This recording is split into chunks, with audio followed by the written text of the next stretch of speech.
నిజం లాంటి స్వప్నం ఎలా పట్టి ఆపాలి, కలే అయితే ఆ నిజం ఎలా తట్టుకోవాలి.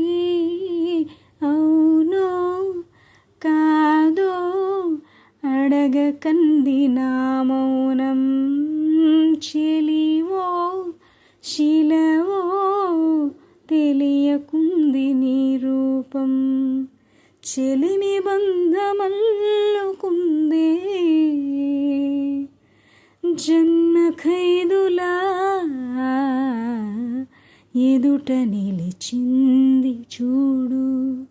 జలతారు వెన్నెలేమో ఎదను తడిపింది నేడు, చినుకంటి చిన్నదేమో